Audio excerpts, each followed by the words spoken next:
punch card with 20 punches on it, and that's all the investment decisions they got to make in their entire life, they would get very rich. I met Bill Gates on July 5th, 1991. We were out in Seattle, and Bill said, "You've got to have a computer." And I said, "Why?" And he said, "You can do your income tax on it." I said, "I don't have any income. Berkshire doesn't pay a dividend." He said, "Well, you can keep track of your portfolio." And I said, "I only have one stock." I said, and he says, "It's going to change everything." And I said, "Well, will it change whether people chew gum?" And he said, "Well, probably not." And I said, "Well, will it change what kind of gum they chew?" And I said, "Well, then I'll stick to chewing gum and you stick to computers, you know." I don't have to understand all kinds of business. There's all kinds of business I don't understand. But there's thousands of opportunities there. I did understand the Bank of America, you know, and I'll be able, I'm able to do that. I'm able to understand some given percentage. But Ted Williams wrote a book called The Science of Hitting. And in The Science of Hitting, he's got a diagram, shows him at the plate. And he's got the strike zone divided into 77 squares, each the size of a baseball.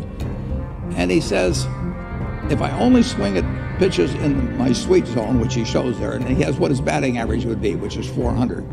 If he had to swing at low outside pitches, but still in the strike zone, his average would be 230. He said the most important thing in hitting is waiting for the right pitch.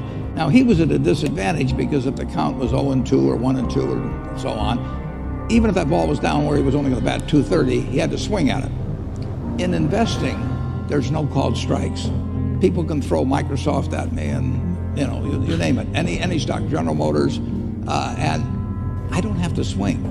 And nobody's going to call me out on called strikes. I only get a strike called if I swing at a pitch and miss. So I can wait there and look at thousands of companies day after day, and only when I see something I understand and when I like the price at which it's selling, then if I swing, if I hit it, fine. If I miss it, it's a strike. But it's an enormously advantageous game.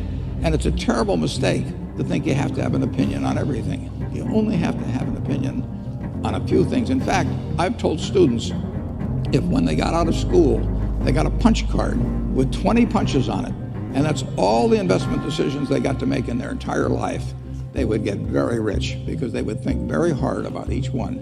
And you don't need 20 right decisions to get very rich. You know, 4 or 5 will probably do it over time. So I don't worry too much about the things I don't understand. If you understand some of these businesses that are coming along and can spot things on, if you can spot on Amazon, for example, I mean, it's a tremendous accomplishment what Jeff Bezos has done. And I tip my hat to him. He's a wonderful businessman. He's a good guy too. But could I have anticipated that he would be the success and 10 others wouldn't be? I'm not good enough to do that. But fortunately, I don't have to. You know, I don't have to form an opinion on Amazon. And I did form an opinion on the Bank of America, and I formed an opinion on Coca-Cola. I mean, Coca-Cola's been around since 1886. There's 1.8 billion 8-ounce servings of Coca-Cola products sold every day. Now, if you take 1 penny and get 1 penny extra, that's $18 million a day. And 18 million times 365 is 7 billion, 3 less 730 billion, or $6,570 million. So annually, $6,570 million from 1 penny. Do you think Coca-Cola is worth a penny more than, you know, Joe's Cola? I think so. So, you know, and I've got about 127 years of history that would indicate it. So those are the kind of decisions I like to make. And you may have an entirely different field of expertise than I would have, and probably much more up to date in terms of the kind of businesses that we're seeing evolve. And you can get very rich if you just understand a few of them and understand their future.